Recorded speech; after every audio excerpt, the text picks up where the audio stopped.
하나님 말씀 고린도전서 15장 35절부터 49절까지 좀 길긴 한데 한 절씩 교독하도록 하겠습니다. 고린도전서 15장 35절에서 49절까지. 누가 묻기를 죽은 자들이 어떻게 다시 살아나며 어떠한 몸으로 오느냐 하리니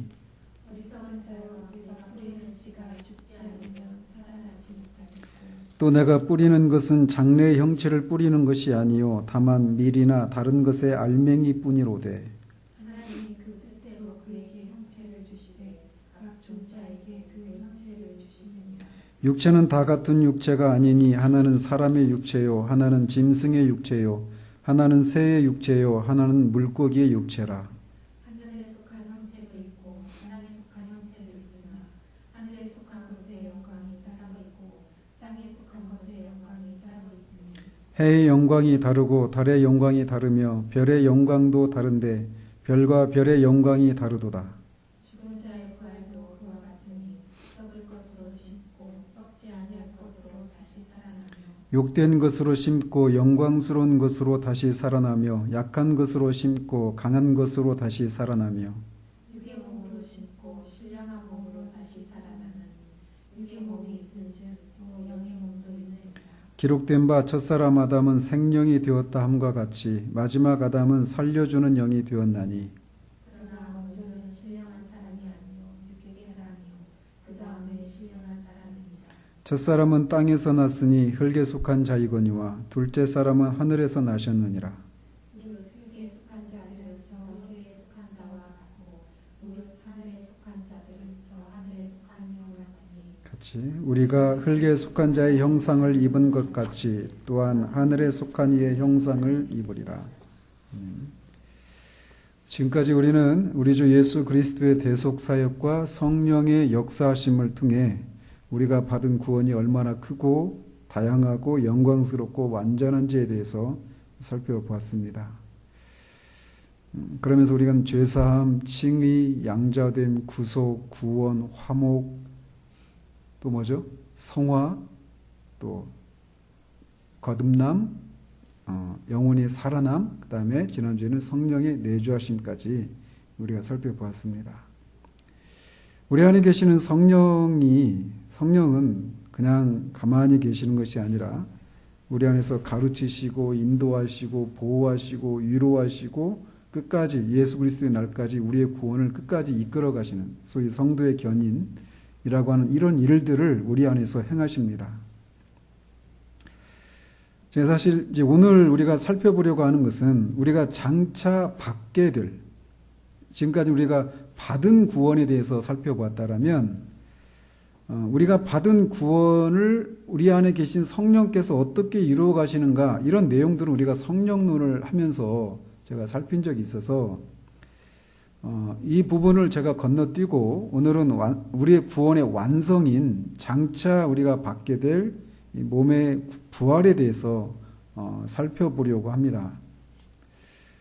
그런데 막상 또 준비하고 보니까 그 내용들을 또 하긴 해야 되겠다 싶은 마음이 좀 들어서 오늘 일단은 제가 몸의 부활에 대해서 우리가 살펴보고 우리 안에 그 내주하시는 성령께서 우리 안에서 일하시는 것들을 통해서 우리가 받은 구원이 얼마나 안전한지 그런 내용들을 간략하게라도 좀 살필까 그런 생각을 합니다. 제가 좀 머뭇거리는 이유는 이번 주에 제가 이번 주일날 성령을 근심하게 하지 말라를 한번 했잖아요. 근데 이번 주일에도 한번 그 내용을 좀 더 이렇게 해야 될 하고 싶은 그런 마음이 들어서 성령론에 대해서 좀 축약된 내용으로라도 좀 전해야 되지 않을까 그런 마음이 있어서 지금 제가 건너뛰었는데 잘 모르겠습니다. 일단 한번 보고 다음 주에 한번 더 보도록 합니다. 어쨌든 오늘 우리가 살펴보려고 하는 것은 우리 구원의 완성인 몸의 부활에 대해서 살펴보려고 하는데 우리가 몇 주 전에도 부활주의를 지냈지만 얼마나 자주 이 장차 이루어질 구원의 완성인 몸의 부활에 대해서 우리가 잊고 사는지 모른다라는 겁니다. 그래서 우리가 늘 현재 우리의 삶의 골몰에서 이 문제에 우리가 씨름을 하면서 내 안에서 겪고 있는 어떤 내적인 싸움들 또는 내가 겪고 있는 그런 외적인 여러 가지 그런 결핍과 이런저런 부족함들 이런 것들 때문에 우리가 이 모든 얘기들이 결국은 다 하나님의 구속 이야기, 큰 구속 이야기라고 하는 큰 결말 속에서 이 현재 일어나고 있는 일이고 그 결말은 결국 모든 것이 다 잘 될 거란 말이에요. 우리가 그 하나님의 은혜라는 책을 살펴보았던 것처럼. 그런데 자주 이 최종적으로 일어날 이 일들에 대해서 우리가 잊고 눈에 보이고 지금 내가 당장 겪고 있는 이런 문제들에만 골몰한 채 우리가 받은 구원 또 받게 될 그 구원이 주는 그 영광스러움과 그것으로 인한 기쁨과 감사가 없는 그런 삶을 사는 경우들이 너무나 많다라는 사실이에요. 그래서 우리는 할 수만 있으면 우리가 최종적으로 우리가 받게 될 그 구원이 무엇인가 라고 하는 내용들을 자주 살펴야 되는데 이 부활에 대한 주제들이 당연히 그냥 있을 것으로만 생각하고 그리고 먼 나중에 일어날 일이라고 생각하면서 오늘 지금 현재 우리에게 일어난 일들이 이 전체 이 영원한 삶 속에서 정말 밤의 한 경점에도 비교할 수 없는 그런 것임에도 불구하고 그래서 너무너무 작은 것임에도 불구하고 마치 그것이 우리 삶의 전체인 것처럼 생각하면서 막 그런 우리에게 베푼 그 구원의 감격을 잃어버리고 사는 경우들이 많다라는 사실이에요. 그래서 오늘은 이렇게 몸의 부활에 대해서 한번 전했던 내용이지만 한번 다시 살피면서 다시금 우리 안에서 잃어버린 그런 구원의 감격들이 다시 새롭게 되어지는 그런 은혜가 우리 가운데 있기를 바라는 마음으로 말씀을 살펴보려고 합니다. 이 고린도전서 15장은 소위 부활장이라고 부르는 장입니다. 그래서 부활에 대한 내용들이 굉장히 풍성하게 나와요. 그리고 고린도전서 15장뿐만 아니라 신약 성경에서는 이 부활에 대한 얘기들이 굉장히 자주 나오는데 그에 비해서 구약에서는 이 신약에 비해서 구약에서는 부활을 자주 언급하고 있지 않습니다. 그렇지만 구약에서도 이 신약에서 말하는 것처럼 그렇게 자주 몸의 부활에 대해서 구체적으로 언급하고 있는 구절들이 많지는 않지만 구약에도 여전히 있다라는 사실이에요. 그도 그럴 수밖에 없는 것이 이 구약에서는 이 신약의 빛으로 우리가 신약의 성도들로서 갖고 있는 그 구원의 빛을 구약의 성도들은 가지고 있지를 못했어요. 그래서 그 안에서 이 구약에서 부활에 대한 얘기들이 많이 언급되고 있지 않은데 우리가 신약의 그런 눈과 그런 이해를 가지고 구약을 읽으면 그렇게 신약에 비해서 많이 언급하고 있지 않음에도 불구하고 구약에서도 역시 부활에 대한 얘기들을 하고 있었다라고 하는 것을 우리가 발견하게 된다는 겁니다. 그들에게는 그럼에도 불구하고 그렇게 언급되고 있었지만 그들에게는 불분명했어요. 마치 주님이 부활하시기 전까지 그리고 부활하시고 나서도 오순절에 성령이 교회에 임하시고 그 성령에 깨닫게 하시는 그런 조명하시는 그런 은혜를 덧입기 전에 제자들이 주님의 그 십자가의 죽으심과 부활에 대한 얘기들을 주님이 여러 차례 말씀을 하셨지만 그들은 그걸 이해를 못했어요. 그리고 심지어 그런 일이 일어나면 안 된다라고 만류하기까지 했단 말이죠. 그런 면에서 우리가 지금 갖고 있는 그런 풍성한 밝은 그런 이해들을 신약의 제자들조차도 가지고 있지 못했어요.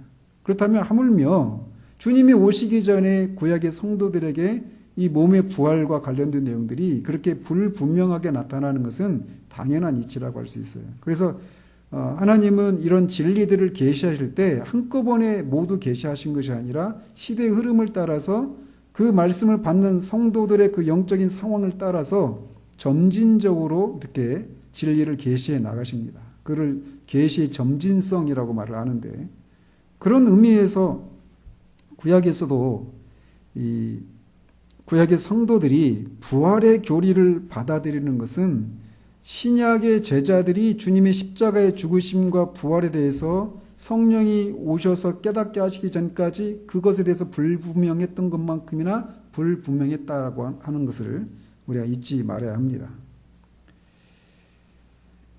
그래서 구약에도 분명히 그런 부활에 대한 가르침들이 있어요. 예를 들면 욥기에 내가 알기에는 나의 대속자가 살아계시니 마침내 그가 땅 위에 서실 것이라. 내가 내 가죽 벗김을 당한 뒤에도 내가 육체 밖에서 하나님을 보리라. 내가 그를 보리니 내 눈으로 그를 보기를 낯선 사람처럼 하지 않을 것이라. 이런 구절이 이 대표적인 그런 부활을 언급하고 있는 구절이라고 할 수 있어요. 그리고 시편 16편 9절 10절에 보면 이러므로 나의 마음이 기쁘고 나의 영도 즐거워하며 내 육체도 안전히 살리니 이는 주께서 내 영혼을 스올에 버리지 아니하시며 주의 거룩한 자를 멸망시키지 않으실 것임이니이다. 이 시편, 이 다윗의 시편인데 이 구절을 사도 베드로가 오순절에 주님이 부활하신 사실들을 이렇게 변증하면서 이 시편 16편을 인용하고 있어요. 바로 그 시편 16편이 주님의 부활을 예고하고 있는 그런 시편이라고 할 수 있어요. 또 17편 15절에 보면 나는 의로운 중에 주의 얼굴을 배우리니 깰 때에 주의 형상으로 만족하리이다. 우리가 부활할 때 주님의 얼굴을 보고 그렇게 주님의 형상으로 변화될 것을 얘기하고 예언하고 있는 그런 구절 중에 하나입니다. 또 다니엘서 12장 1절 3절에 보면 그때 네 민족을 호위하는 큰 군주 미가엘이 일어날 것이요 또 환란이 있으리니 이는 개국 이래로 그때까지 없던 환란일 것이며 그때 내 백성 중 책에 기록된 모든 자가 구원을 받을 것이라. 땅의 티끌 가운데서 자는 중에 많은 사람이 깨어나 영생을 받는 자도 있겠고, 이게 신자의 부활을 얘기하는 거예요. 수치를 당하여서 영원히 부끄러움을 당할 자도 있을 것이며, 죽은 자의 부활을 얘기하는데 앞부분은 신자의 부활을 얘기하고 뒤에는 불신자의 부활을 얘기하는 거죠. 또 호세아서 13장 14절에 보면 내가 그들을 스올의 권세에서 속량하며 사망에서 구속하리니 사망이 내 재앙이 어디 있느냐, 스올아 내 멸망이 어디 있느냐. 이게 이제 이거를 이 고린도전서 15장에서 사도가 인용하고 있죠. 그리고 히브리서 11장 보면 아브라함이 이삭을 바칠 때 그가 죽은 자 가운데서 하나님이 이삭을 살리실 것을 믿고, 즉 부활에 대한 소망을 가지고 이삭을 제물로 바쳤다라고 그렇게 말하고 있어요. 이런 구절들이 대표적으로 구약에서 부활에 대해서 얘기하고 있는 구절들이라고 할 수 있습니다. 그러나 우리가 알다시피 부활에 대한 증거들은 신약에서 특히 많이 인용되고 있습니다. 그래서 그 복음서에 보면 마태복음 22장에 보면 이 죽은 자의 부활을 믿지 않는 사두개인들이 주님께 찾아와서 7 형제가 있는데 다 죽고 아들이 없이 다 그렇게 7 형제가 차례차례 그 형이 죽으면 그 동생이 형수를 취하는 형사 취수제라고 하는데 그 모세 율법을 언급하면서 그렇게 마지막에 부활할 때 그 여자는 누구의 아내가 될 것인가 라고 묻죠. 아마 그 질문을 하면서 자기들끼리 막 키득키득 됐을 거예요. 완전히 예수님이 이제 어떻게 항변할 수가 없잖아요. 얼마나 혼란스럽겠어요. 그죠? 지금도 우리가 그런 생각을 하잖아요. 막 재혼하는 경우도 있잖아요. 그런 사람 그럼 누구의 남편이고 누구의 아내가 될 것인가? 이런 혼란들이 있을 거다. 이런 생각하면서 키득키득 되는 거예요. 죽은 자의 부활이 없다라고 믿는 사람들이. 그래서 주님이 그에 대해서 이렇게 대답하셔요. 너희가 성경도 하나님의 능력도 알지 못하는 거로 오해하였도다. 부활 때에는 장가도 아니가고 시집도 아니가고 하늘에 있는 천사들과 같으니라. 죽은 자의 부활을 논할진대 하나님이 너희에게 말씀하신 바 나는 아브라함의 하나님이요 이삭의 하나님이요 야곱의 하나님이로라 하신 것을 읽어보지 못하였느냐. 하나님은 죽은 자의 하나님이 아니요 살아있는 자의 하나님이시니라. 이렇게 대답하십니다. 즉 주님은 하나님이 자신을 이렇게 아브라함과 이삭과 야곱의 하나님이시라고 선포하실 때 그것은 아브라함과 이삭과 야곱이 부활한 형태로 계속해서 살아갈 것이라고 선포하신 것이라고 그들의 질문에 논증을 하고 계신 거예요. 또 누가복음 14장 12절에서 14절에 보면 이렇게 말씀하십니다. 네가 점심이나 저녁이나 베풀거든 벗이나 형제나 친척이나 부한 이웃을 청하지 말라. 두렵건대 그 사람들이 너를 도로 청하여 내게 갚음이 될까 하노라. 잔치를 베풀거든 차라리 가난한 자들과 몸 불편한 자들과 저는 자들과 맹인들을 청하라. 그리하면 그들이 갚을 것이 없으므로 네게 복이 되리니 왜? 이는 의인들의 부활 시에 네가 갚음을 받겠습니다. 제가 이 구절을 읽으면서 얼마나 위로가 되든지 오늘 특별히 이 구절이 왜 그런지는 뒤에서 결론적으로 말씀을 드릴게요. 또 요한복음 5장 28절 29절 또 6장 39절 40절 44절 54절에서도 마지막 날에 내가 이를 다시 살리리라 혹은 그를 내가 마지막 날에 다시 살리리라 라고 말씀하셔서 이렇게 복음서에서 죽은 자의 부활을 명시적으로 말씀하고 계십니다. 또 사도행전에도 부활과 오순절날 이후 초대교회에서 사도들이 전한 가르침의 핵심적인 내용들이 무엇인가가 여러 곳에서 나옵니다. 그 핵심적인 주제가 뭐냐? 예수와 부활이에요. 사도행전 결말이 예수 그리스도와 하나님의 나라에 대해서 설교했다고 하는데 사도행전 17장 18절에 보면 예수와 부활을 사도 바울이 이 아테네 사람들한테 전했다라고 설교하고 있어요. 그러면서 바울은 이 자신의 그 설교 속에서 그렇게 얘기합니다. 그들이 즉 유대인이 기다리는 바 하나님께 향한 소망을 나도 가졌으니 곧 의인과 악인의 부활이 있으리라 함이니이다.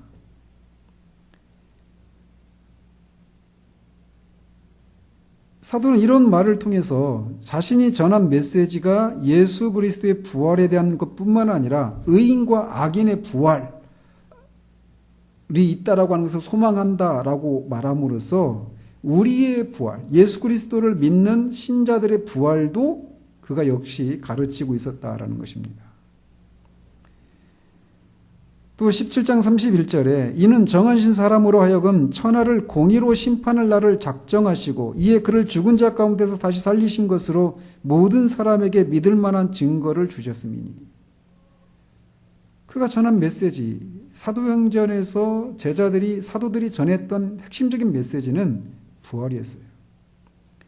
또 서신서는 더 부활에 대한 얘기들이 많이 나오죠. 오늘 대표적인 장이 고린도전서 15장입니다.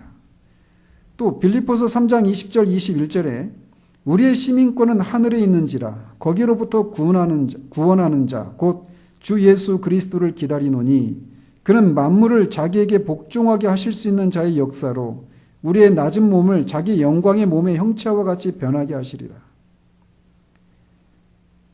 이 이외에도 데살로니가전서 또 4장에도 그런 내용들이 굉장히 많이 나옵니다. 부활에 대한 얘기들이.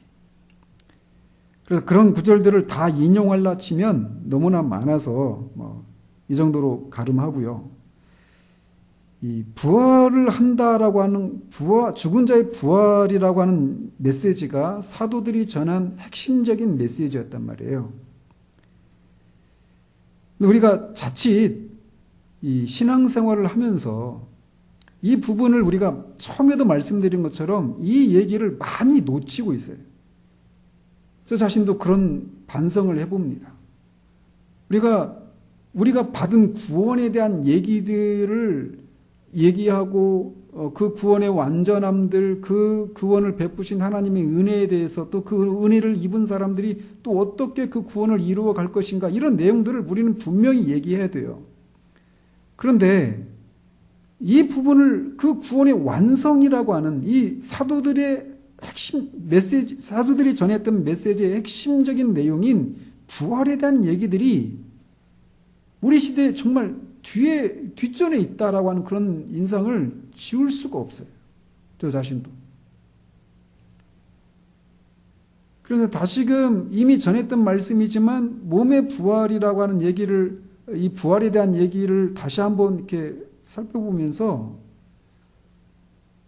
제가 다시 이렇게 좀 제정신을 차린다랄까요? 그런 것들이 제 안에 이렇게 일어나는 것을 봐요.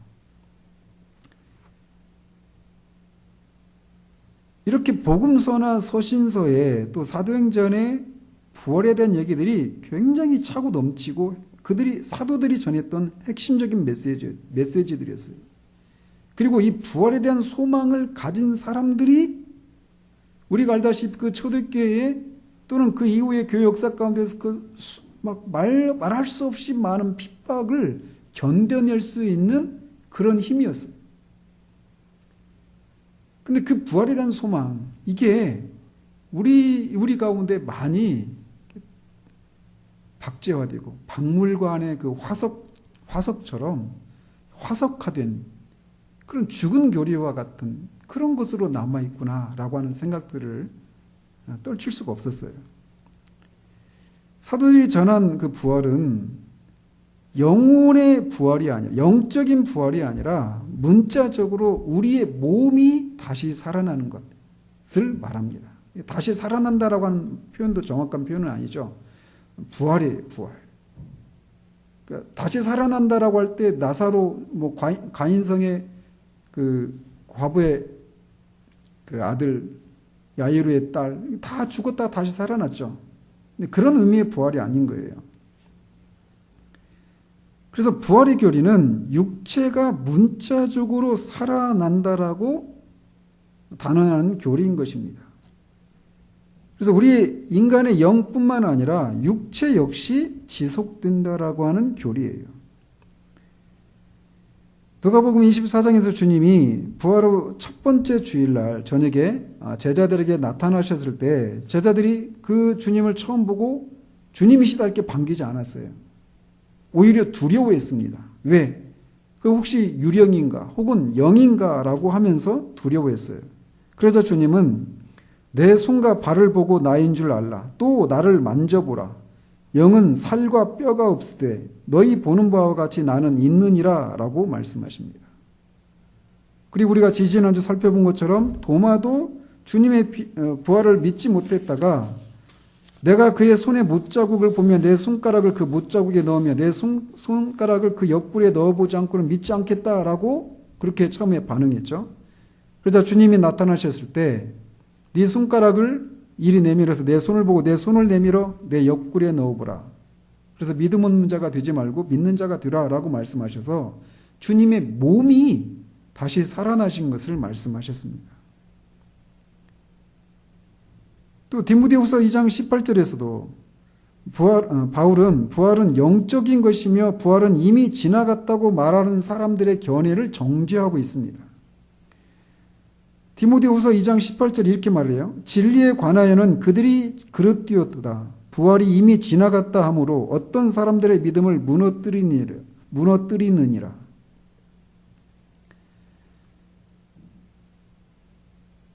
부활에는 크게 두 종류의 부활이 있어요. 하나는 영적인 부활이 있고 하나는 몸의 부활이에요. 요한계시록 20장에 보면 첫째 부활에 대한 얘기가 나오죠. 그 첫째 부활이 바로 영적인 부활, 즉 중생을 의미해요. 신자들은 그 주님이 오실 때 육체가, 몸이 다시 살아나는 그런 부활을 한다라고 전하고 있는 것이 성경에서 말하고 있는 부활이에요. 즉 몸의 부활을 말하고 있다는 것입니다. 그렇다면 왜 몸의 부활을 그렇게 강조하고 있을까요? 그리고 몸의 부활을 주장하지 않으면 왜 우리는 이단이라고 말을 할까요? 그것은 몸의 부활이 없이는 구원이 완성되지 않기 때문에 그렇습니다. 그래서 사도가 이 고린도전서 15장을 기록한 이유도 바로 그 사실을 강조하기 위한 것이에요. 부활은 단지 영적인 것일 뿐 물리적인 몸의 부활은 없다고 말하는 사람들에게 진리를 전하고 있는 거예요. 이 고린도전서 15장 17절에서. 그 이유를 이렇게 말합니다. 그리스도께서 다시 살아나신 일이 없으면 너희의 믿음도 헛되고 너희가 여전히 죄 가운데 있을 것이요 라고 말을 합니다. 그래서 그리스도가 다시 살아난 몸의 부활을 하신 일이 있다라고 하는 것을 다시 살아났다고 하는 것이 부활인데 그런 일이 죽은 자의 부활이 없다라고 말한다면 그들이 믿었다고 하는 것이 다 헛된 것에 불과하다라는 거예요. 몸의 부활은 우리 구원의 완성입니다. 이것이 기독교가 다른 종교와 다른 아주 근본적인 진리예요. 플라톤도 구원을 뭐라고 하냐면 몸을 영혼의 감옥에 비유했습니다. 그래서 이 영혼의 감옥에서 몸에서 영혼이 벗어나는 거, 해방되는 거, 이게 구원이라고 생각했고, 그래서 그들은 이 헬라 사람들은 다 몸은 악하고 물질은 악하고 영은 선하다라고 하는 이런 개념으로 그런 생각들을 했던 것이죠. 그런데 이 힌두교나 불교도 같은 것을 가르치고 있어요. 그들이 말하는 구원은 몸의 구원이 아니에요. 오히려 몸에서 벗어나서 육신을 제거하는 것이고 그것이 바로 구원이라고 말을 하는 거예요. 그들의 용어로 이 해탈이라고 말을 하죠. 그런데 기독교는 몸을 벗는 것이 아니라 몸의 구속을 가리킵니다.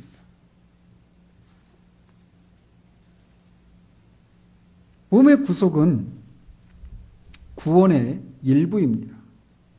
그래서 그리스도는 몸을 구속하실 것이라고 얘기하고 있어요. 로마서 8장 11절에 예수를 죽은 자 가운데서 살리신 이의 영이 너희 안에 거하시면 그리스도 예수를 죽은 자 가운데서 살리신 이가 너희 안에 거하시는 그의 영으로 말미암아 너희 죽을 몸도 살리시리라. 또 22절 23절에서 피조물이 다 이제까지 함께 탄식하며 함께 고통을 겪고 있는 것을 우리가 아느니라. 그뿐 아니라 또한 우리 곧 성령의 처음 익은 열매를 받은 우리까지도 속으로 탄식하여 양자될 것 곧 우리 몸의 속량을 기다린다 라고 말합니다. 몸의 구속이 우리 구원의 완성입니다.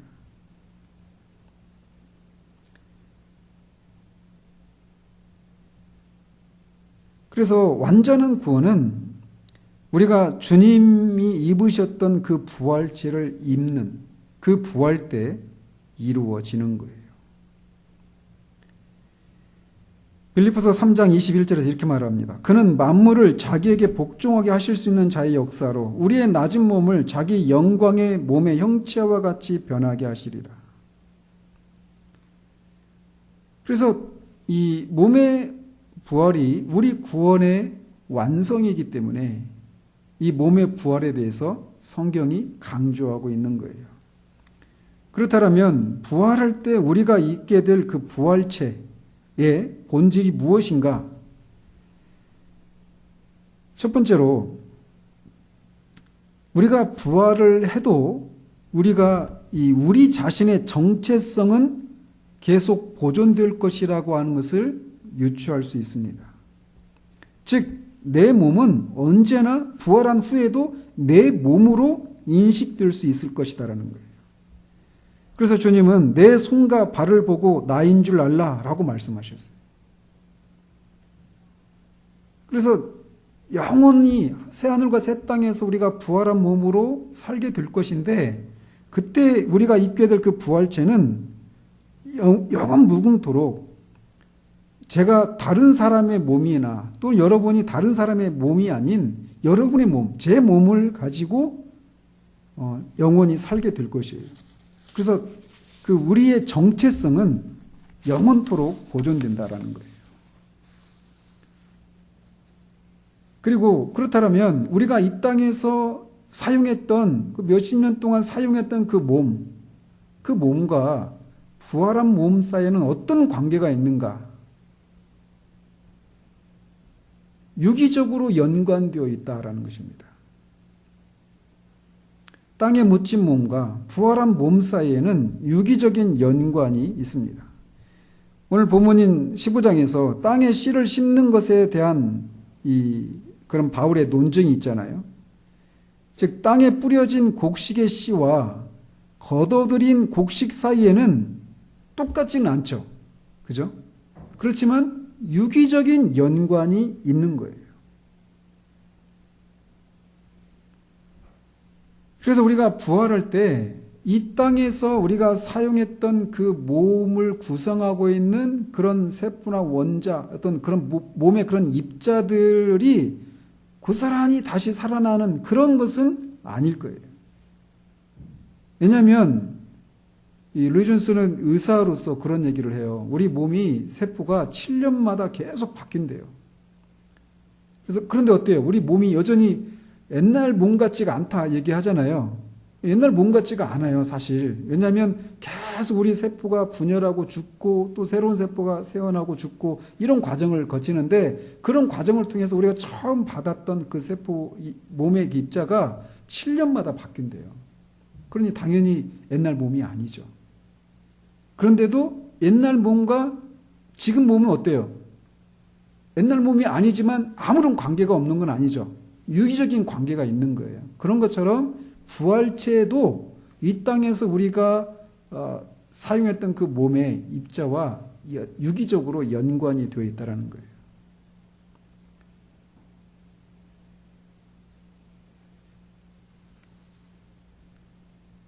그러면 부활체가 그러면은 이 땅에서 키가 작은 상태로 살아서 그것이 불만이었던 사람 부활체도 작은 부활체를 입는가? 그건 모릅니다. 성경이 뭐라고 말하지 않아요. 그 구체적으로 말하지 않으니까. 그렇지만 그런 것들은 언급하고 있지 않지만 그 성경이 말하고 있는 것을 위주로 살펴보면 부활체가 살과 뼈로 되어 있다라고 말하고 있다라는 겁니다. 우리가 읽지 않았지만 15장 50절 같이 한번 보죠. 50절 보면 형제들아 내가 이것을 말하노니 혈과 육은 하나님 나라를 이어받을 수 없고 또한 썩는 것은 썩지 아니하는 것을 유업으로 받지 못하느니라 이렇게 말을 하고 있습니다. 그래서 혈과 육, 살과 뼈 간에 그런 구분들을 하고 있는 것을 볼 수 있어요. 그래서 부활하시고 나서 주님 아까 앞에서도 인용해 드렸던 것처럼 자신에게 살과 뼈가 있다라고 하는 그런 말씀을 하십니다. 그래서 부활한 몸도 분명히 살과 뼈로 되어 있다라고 하는 것을 우리가 생각할 수 있어요. 그리고 42절에 보시면 죽은 자의 부활도 그와 같으니 썩을 것으로 심고 썩지 아니할 것으로 다시 살아나며 라고 말하고 있어서 부활체는 썩지 않을 것이라고 말하고 있습니다. 그 얘기는 부활체를 받게 됐을 때 우리가 더 이상 병에 걸리지 않고 나이도 먹지 않고 죽지 않을 거라는 거예요. 이 세상의 그 연력학 제2법칙이 엔트로피 법칙이라고 하는 것인데 이게 뭐냐면 계속해서 부패해져 가는 거예요. 열량도 자꾸 이렇게 감소되어져 가고 우리의 모든 것들이. 그런데 부활체는 그런 법칙의 적용을 받지 않는다라는 거예요. 어떤 식으로든지 변화되지 않는 그런 몸을 우리가 입게 될 거라는 거예요. 이 사실은 근데 이런 부활체를 입고 얼마 동안 삽니까? 시간이 없는 세계 동안 그 시간이 없는 영혼을 사는 거예요. 그러니까 이 사실은 우리에게 어떤 위로를 주느냐면 우리가 어떤 우리 몸이 자꾸 쇠퇴해져 가고 이런저런 병에 시달리고 그리고 결국은 죽게 되고 이런 문제를 가지고 이 땅에서 고통을 받잖아요. 그리고 그런 것 때문에 염려가 있고 그게 우리 현실이에요. 이 땅을 살아가는 우리가 겪는 여러 가지 문제 중에 하나예요. 고통 중에 하나예요. 그런데 이거를 결국은 내가 그렇게 되겠지만 영원히 썩지 않을 그 몸을 입을 것이라는 생각들을 하게 될 때 우리가 이 땅에서 겪게 되는 이 썩을 몸을 입고 있으면서 겪게 되는 그런 것들을 이겨낼 수 있다는 사실이에요. 왜? 영혼 속에 이것은 잠시에 불과하니까. 또 세 번째로 43절에 보면 욕된 것으로 심고 영광스러운 것으로 다시 살아나며 라고 말하고 있습니다. 그래서 부활체는 영광스러운 것이 될 것이다 라고 말을 합니다.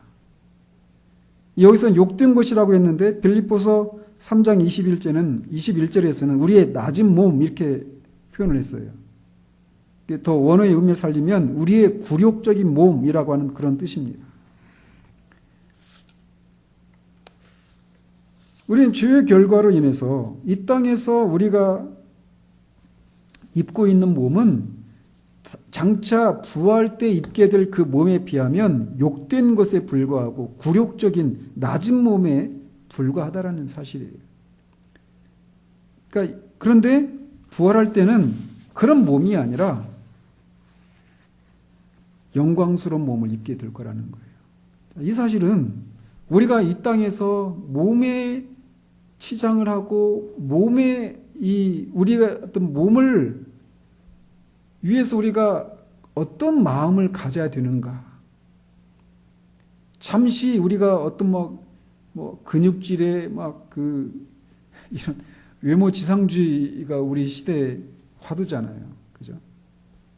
이런 것들이 이 땅에서 아무리 아름답게 보이고 아무리 건강해 보이고 다른 모든 사람들이 부러워할 만한 그런 몸을 가지고 있어도 부활체에 비하면 낮은 몸이고 굴욕적인 몸이고 욕된 곳에 불과하다라는 사실이에요. 아무튼 부활체는 영광스러운 몸이라는 것입니다. 그리고 또 그 같은 절에 약한 것으로 심고 강한 것으로 다시 살아나며 라고 말하고 있어서 우리가 입게 될 부활체는 강한 몸이 될 것이라고 얘기하고 있습니다. 마찬가지죠. 우리가 이 땅에서 얼마나 우리 육신의 연약함 때문에 그런 탄식을 합니까? 근데 우리가 입게 될 부활체는 매우 강한 몸이 될 것이라는 사실이에요. 또 44절에 보면 육의 몸으로 심고 신령한 몸으로 다시 살아나나니 그러면서 육의 몸이 있은즉 또 영의 몸도 있느니라 이렇게 말하고 있습니다.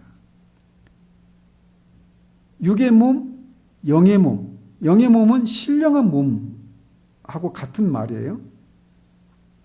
육의 몸과 영의 몸 또는 신령한 몸은 어떤 차이가 있는가라는 겁니다. 육의 몸과 영의 몸은 분명히 다르다는 것은 분명하죠. 육의 몸은 우리가 입고 있는 동물적인 특성을 가지고 있는 몸을 말하는 거예요.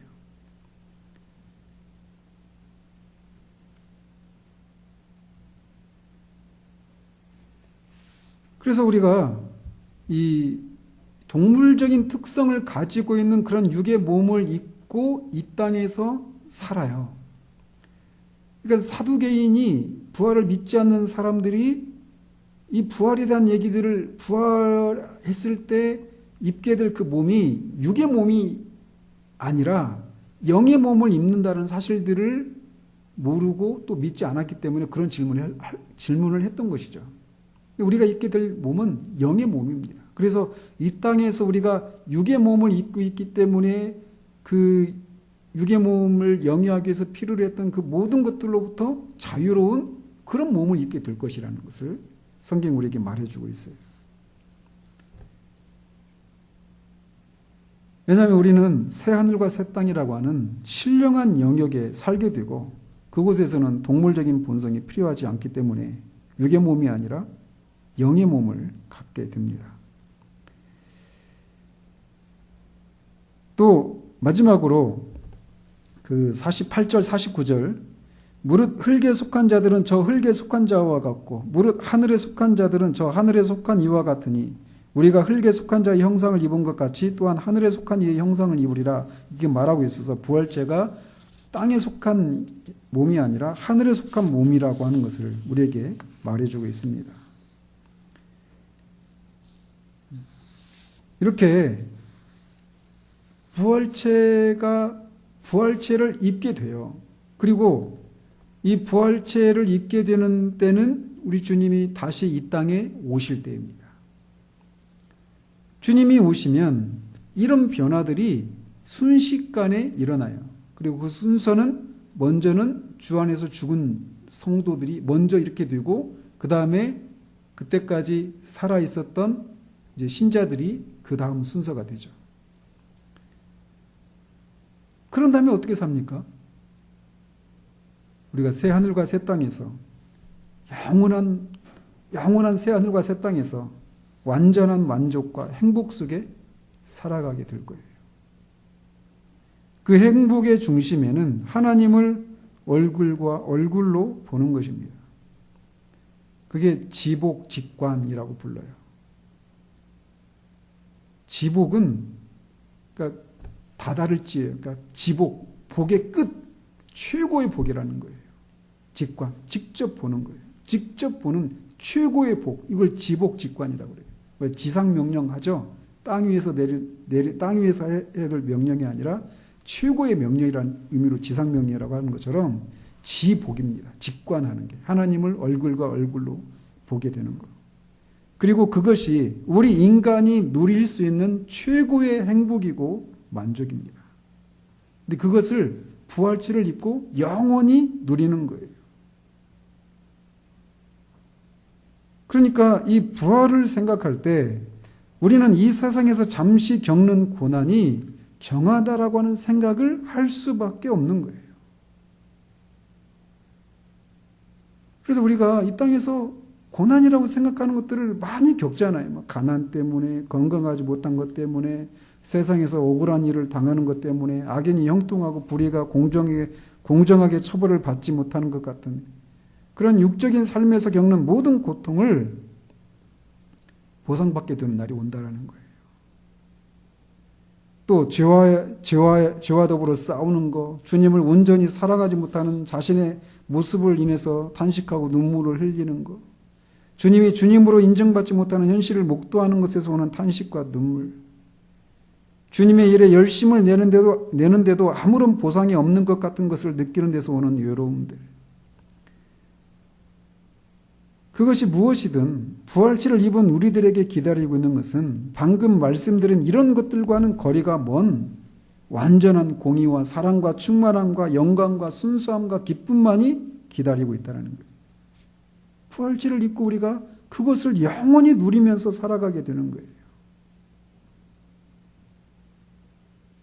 그러니 우리가 우리 앞에 있는 이 부활을 생각하면서 이 땅에서 주님을 위해서 기꺼움으로 고난을 받을 수 있는 이유가 여기에 있는 겁니다. 그래서 주님 때문에 우리가 외로워져야 한다면 기꺼이 외로운 길을 갈 수 있는 힘이 우리가 장차 이 영광스러운 부활에 동참하게 될 것이라는 사실이에요. 주님 때문에 가난해져야 한다면 가난한 길을 가도록 하십시다. 주님 때문에 악인들은 형통하는데 온전하진 않지만 그래도 주님을 위해서 살려고 몸부림치는 우리들이 이 땅에서 악인들보다 못한 것 같은 상황을 지나야 한다면 우리가 그 상황들을 지나자고요. 오히려 이 땅의 삶이 전부인 그런 사람들이 이 땅에서 그들이 수십 년을 그렇게 살다가 가지만 그것과 비교할 수 없는 부활체를 입고 우리가 누리게 될 그 영광을 그들이 모른다는 사실들을 인해서 오히려 그들을 불쌍히 여길 수 있는 그런 우리들이 되어야 합니다. 우리 머리이신 주님이 부활의 첫 열매로 부활하셨으니까 우리의 몸도, 그의 몸된 우리도 반드시 부활할 것입니다. 그 소망이 이 땅에 우리의 삶을 주장하는 삶을 살도록 해야 돼요. 우리 안에 이 부활, 죽은 다음에 막연하게 한참 후에 우리에게 주어질 것 같이 막연하게만한 이 부활이 지금 이게 현실이라고 하는 그런 생각을 우리가 가지고 살아야 돼요. 제가 90년대 후반쯤에 그 어떤 목사님 설교를 한 몇 년 동안 이렇게 들었던 적이 있는데 그분이 늘 했던 얘기가 뭐냐면 천국 현실이라고 하는 그런 표현을 자주 썼어요. 천국 현실.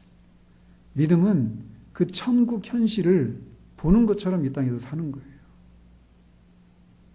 우리가 잠시 이 땅에서 주님 때문에 이런저런 어떤 고난을 겪을 수도 있고 어려움을 겪을 수도 있고 그것 때문에 때로는 외롭고 힘들고 앞으로 나아갈 힘을 잃어버릴 수도 있어요. 그렇지만 부활을 생각하자고요. 이 몸의 부활, 그 영혼에 비하면 우리의 이 땅에서 겪는 그 모든 것들은 사실 아무것도 아닙니다.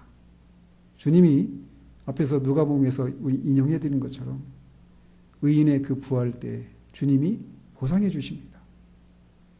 그 보상은 우리가 생각할 수 없는 거예요.